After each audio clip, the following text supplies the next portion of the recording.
नमस्कार दोस्तों, स्वागत है आप सभी का आपके अपने YouTube channel learn math easy पर। तो दोस्तों, आज के इस वीडियो में हम सीखने वाले हैं एलसीएम तथा एचसीएफ निकालना। तो दोस्तों, इस प्रकार आज के इस वीडियो में हम सीखेंगे एकदम आसान तरीके से एलसीएम और एचसीएफ निकालना। और दोस्तों, हम एलसीएम निकालने की जो हम सामान्य मेथड समझते हैं वही समझेंगे, और एचसीएफ निकालने के लिए दो विधियां हम समझेंगे, एक तो भाग विधि और एक जो सामान्य विधि हम समझते हैं, वो दोनों विधियों से हम एचसीएफ निकालना सीखेंगे। तो इस प्रकार दोस्तों, हम आज के इस वीडियो में हम सीखने वाले हैं एलसीएम और एचसीएफ निकालना। तो दोस्तों, चलिए वीडियो करते हैं स्टार्ट और सीखते हैं सबसे पहले एलसीएम निकालना। तो दोस्तों, मैंने सवाल लिया है कि 20, 15 व 9 का एलसीएम व एचसीएफ निकालो। तो दोस्तों, मैंने यहाँ पर संख्याएं ली है 3, इनका हमें एलसीएम भी निकालना है और एचसीएफ भी निकालना है। और दोस्तों, एलसीएम और एचसीएफ का मतलब क्या होता है वो भी मैं आपको समझाऊंगा ये सवाल करवाने के बाद। तो सबसे पहले हम सीखते हैं एलसीएम निकालना। एलसीएम निकालना, और एलसीएम को दोस्तों यहाँ पर हिंदी के अंदर इसको लैसा भी बोलते हैं, लघुत्तम समापवर्त्य। तो एलसीएम निकालने के लिए दोस्तों हमें करना क्या होगा कि सबसे पहले हमें इस प्रकार एक लाइन खींचनी होगी, उसके बाद यहाँ पर इस प्रकार एक लाइन और खींचनी होगी। अब क्या करना है, यहाँ पर हमें ये सभी संख्याएं लिख लेनी है जिनका हमें एलसीएम ज्ञात करना है। तो हमें 20, 15 व 9 का एलसीएम ज्ञात करना है। तो 20, 15 व 9 को यहाँ पर लिख लेंगे इस प्रकार। अब क्या करना है दोस्तों, अब हमें यहाँ पर इनमें भाग देना है, इनको हमें काटना है। और सबसे पहले हम यहाँ पर सबसे छोटी संख्या से स्टार्ट करेंगे। तो हम जानते हैं कि 20 के अंदर 2 का भाग जाता है, तो सबसे पहले यहाँ पर देंगे 2 का भाग।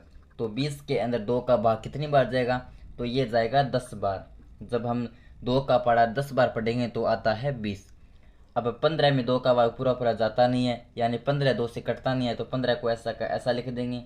उसके बाद 9, तो 9 भी 2 से कटता नहीं है, यानी 9 में 2 का भाग पूरा पूरा नहीं जाता है, तो 9 को भी ऐसा का ऐसा लिख देंगे। अब वापस देखते हैं कि इनमें 2 का भाग जाता है या नहीं जाता। तो हम जानते हैं कि 10 में 2 का भाग जाता है पूरा पूरा 5 बार, तो 2 का भाग देंगे, तो 5 बार गया 10 में। अब 15 में वापस 2 का भाग नहीं जाता पूरा पूरा, तो इसको भी ऐसा का ऐसा लिख देंगे, और 9 को भी ऐसा का ऐसा लिख देंगे। अब हम देखेंगे 3 का भाग। तो हम जानते हैं कि 15 में भी 3 का जाता है, 9 में भी 3 का जाता है, तो 3 का भाग देंगे। तो 5 में 3 का भाग पूरा पूरा जाता नहीं है, इसको ऐसा का ऐसा लिख देंगे। 15 में 3 का भाग 5 बार गया, 9 में 3 का भाग 3 बार गया, क्योंकि 3 तिया होता है 9। अब वापस एक बार 3 का भाग और जाएगा, इसमें भी नहीं जाएगा, इसको ऐसा का ऐसा लिख देंगे, इसको भी ऐसा का ऐसा लिख देंगे। 3 में 3 का भाग एक बार। अब जाएगा इसमें 5 का भाग, 5 में 5 का भाग एक बार, इसमें भी एक बार। 1 में 5 का भाग जाता नहीं है, इसको ऐसा का ऐसा लिख देंगे। जैसे यहाँ पे एक एक आ जाए हमें इसको छोड़ देना है। अब दोस्तों, हम क्या याद करेंगे, अब हमें याद करना है 20, 15 व 9 का एलसीएम। तो हम यहाँ पर क्या लिखेंगे कि अतः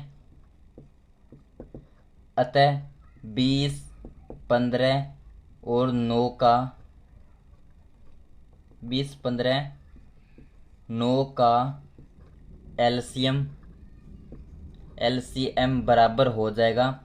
अब एलसीएम में हम क्या करेंगे दोस्तों कि ये जो साइड वाले संख्या हैं इनका गुणा कर देंगे, और जो मान प्राप्त होगा वही होगा हमारा एलसीएम। तो यहाँ पर गुणा कर देंगे, 2 गुणा 2 गुणा 3 गुणा 3 गुणा 5, 3 गुणा 3 गुणा 5। अब करते हैं दोस्तों इनका गुणा।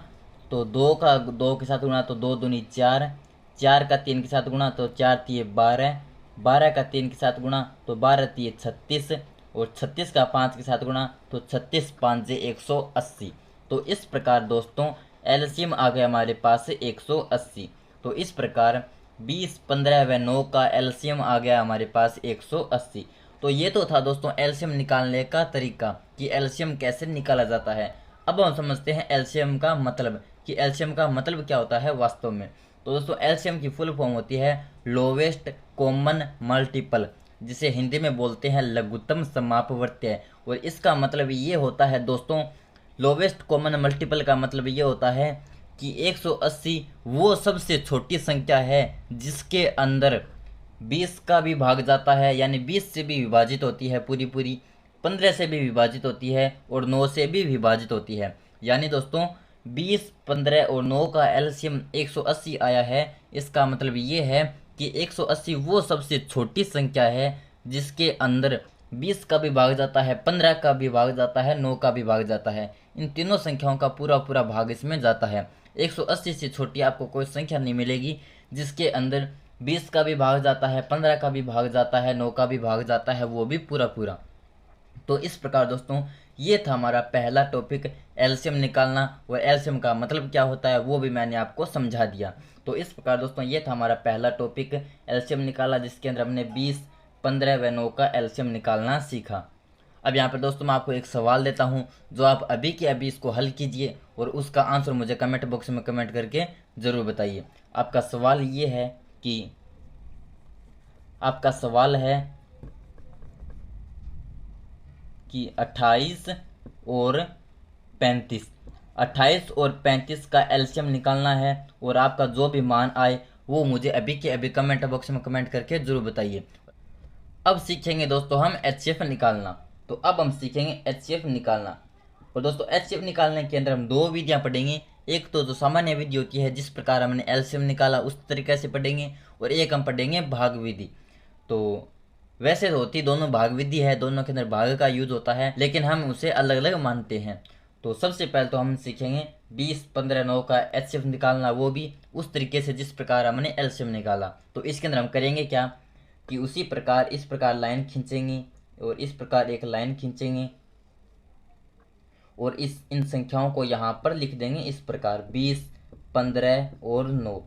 अब दोस्तों हम करेंगे क्या, अब हम ये करेंगे कि हम इनके अंदर एक ऐसी संख्या का भाग देंगे जिसका भाग इन तीनों के अंदर जाता हो। जैसे 2 का देख लेते हैं, तो 2 का भाग इसके अंदर जाता है लेकिन इसके अंदर नहीं जाता, इसके अंदर भी नहीं जाता। उसके बाद 3 का, तो 3 का भी इनके अंदर नहीं जाता। 4 का, तो 4 का इसके अंदर जाता है, इनके अंदर नहीं जाता। फिर 5 का, 6 का, इस प्रकार हम देखेंगे। तो ऐसी कोई संख्या नहीं हमें मिलेगी दोस्तों हमें जिसका भाग इन तीनों के अंदर जाता है। अगर इन 2 के अंदर चला जाएगा तो इसके अंदर नहीं चला जाएगा। तो कहने का मतलब यह है कि इनमें एक के अलावा कोई ऐसी संख्या नहीं है जिसका भाग इन तीनों के अंदर जाता हो। वो सिर्फ एक ऐसी संख्या है जिसका भाग तीनों के अंदर जाता है, क्योंकि हम जानते हैं कि एक का भाग तो सब संख्याओं के अंदर जाता है। तो इन तीनों में एक के अलावा कोई ऐसी संख्या नहीं है जिसका भाग पूरा पूरा जाता हो इन तीनों के अंदर। तो वो संख्या सिर्फ एक है। तो यहाँ पर दोस्तों हमने एक का भाग दे दिया, तो एक का भाग देने पर आ जाएगा हमारा 20 के अंदर एक का भाग देंगे तो 20 आ गया, 15 के अंदर एक का भाग देंगे तो 15 आ गया, 9 के अंदर एक का भाग देंगे तो 9 आ गया। अब यहाँ पर वापस एक का भाग जाएगा तो वो देने की कोई आवश्यकता नहीं है। अब दोस्तों यहाँ पर जैसे यहाँ पर ऐसी संख्याएं प्राप्त हो जाए जिसके अंदर एक के अलावा किसी भी संख्या का भाग नहीं जाता, यहाँ पर हम जानते हैं कि ये संख्याएं हैं जिनमें एक के अलावा किसी संख्या का भाग नहीं जाता, तो हमें इसको यहाँ पर ऐसा का ऐसा छोड़ देना है। अब यहाँ पर ये जो एक है यही हमारा एचसीएफ है। तो इस प्रकार 20, 15 व 9 का एचसीएफ आ गया हमारे पास से एक, इनका एचसीएफ आ गया हमारे पास से एक। अब दोस्तों हम इसी विधि से एक सवाल और समझते हैं। अब जैसे दोस्तों मैंने यहाँ पर 3 संख्याएं और ली है, इनका हमें एचसीएफ निकालना है, तो वही तरीका यूज करेंगे। सबसे पहले यहाँ पर इस प्रकार लाइन खींचेंगे, इस प्रकार लाइन खींचेंगे और यहाँ पर संख्याओं को लिख देना है। अब यहाँ पर इनमें भाग देंगे और उस संख्या का भाग देंगे जिसका तीनों के अंदर भाग जाता हुआ हो। तो यहाँ पर है 5, 10, 20, तो इसमें 2 का भाग देकर देखेंगे तो 2 का भाग इनमें जाता है लेकिन इसमें नहीं जाता, 3 का भी नहीं जाता, 4 का भी नहीं जाता, तो 5 का भाग इन तीनों के अंदर जाता है। तो 5 का भाग दे देंगे, 5 में 1 बार गया, 10 में 2 बार गया, 20 में 4 बार गया। अब 2 का भाग इन दोनों के अंदर तो जाता है, इसके अंदर नहीं जाता। अब दोस्तों यहाँ पर एक के अलावा कोई ऐसी संख्या नहीं है जिसका इन तीनों के अंदर भाग जाता हुआ हो, तो वो सिर्फ एक होगी। तो 1 का भाग देंगे तो इसमें गया 1 बार, 2 में जाएगा 2 बार और 4 में जाएगा 4 बार। तो इस प्रकार ये वो संख्याएं प्राप्त हो गई जिसमें एक के अलावा किसी भी संख्या का भाग नहीं जाता। तो यहाँ पर हमें इसको छोड़ देना है। अब क्या करेंगे, इन साइड वाली संख्याओं का गुणा कर देना है। तो यहाँ पर लिख देंगे कि अतः 20, 15 व 9 का एचसीएफ बराबर हो जाएगा 5 गुणा 1 बराबर 5। तो इस प्रकार एचसीएफ आ गया हमारे पास 5। तो ये तो थी दोस्तों सामान्य विधि। अब सीखेंगे इसको भाग विधि से। तो अब सीखते हैं भाग विधि से। तो भाग विधि के अंदर हम क्या करेंगे कि इन तीनों संख्याओं में से कोई भी दो संख्या ले लेंगे। जैसे मैंने यहाँ पर ये दो संख्याएं ले ली। अब क्या करेंगे कि सबसे बड़ी संख्या है इसमें 20, तो 20 को तो यहाँ पर लिख देंगे और इसके ऊपर इस प्रकार भाग का निशान लगा देंगे। और इसमें ये जो छोटी वाली संख्या है 15, इसका भाग दे देंगे, इसका इसमें भाग दे देंगे। तो 20 में 15 का भाग गया एक बार, 15 आया। 20 में से 15 घटा देंगे तो 0 में से 5 जाएगा नहीं, इधर से हासिल लेंगे। 10 में से 5 गया 5 बचा, 1 में से 1 गया 0 बचा। तो इस प्रकार 20 में से 15 घटाएंगे तो 5 बच गया। यहाँ पर शून्य शून्य आना चाहिए, जब तक शून्य शून्य नहीं आएगा तब तक हमें भाग देते चले जाना है। तो यहाँ पर शून्य नहीं आया, शेषफल 5 आ गया। तो क्या करेंगे, वापस इस प्रकार यहाँ पर भाग का निशान लगाएंगे और ये जो 15 है ये यहाँ पर लिख देंगे। अब 15 में 5 का भाग देंगे तो ये जाएगा 3 बार। तो 15 में 5 का भाग देंगे 3 बार गया, तो 3 पंजे होता है 15। 15 में से 15 घटाए देंगे तो बच गया 0 0। इस प्रकार दोस्तों यहाँ पर सबसे पहले तो हमने ज्ञात किया है 20 और 15 का एचसीएफ। तो इस प्रकार 20 और 15 का एचसीएफ आ गया हमारे पास ये संख्या, यानी 5 आ गई। अब क्या करेंगे, हम 5 और 9 को लेंगे। 5 और 9 को लेंगे तो हम जानते हैं कि 5 और 9 में बड़ी संख्या 9 है, तो 9 को तो यहाँ पर लिख देंगे और 5 का भाग दे देंगे। तो 9 में 5 का भाग गया एक बार, ये जाता है 5, 5 एकम 5। 9 में से 5 घटा देंगे, बच गया 4। शेषफल शून्य नहीं आया तो वापस भाग देंगे। ये 5 है, ये 5 यहाँ पर लिख देंगे। तो 5 में 4 का भाग देंगे तो एक बार गया 4। 5 में से 4 घटा देंगे, 1 बच गया। अब यहाँ पर शेषफल वापस 1 आ गया, लेकिन हमें तो यहाँ पर शेषफल 0 लाना था। तो क्या करेंगे कि एक बार 4 यहाँ पर वापस उतार लेंगे और 4 के अंदर 1 का भाग दे देंगे। तो 4 के अंदर 1 का भाग जाएगा 4 बार, तो ये गया 4।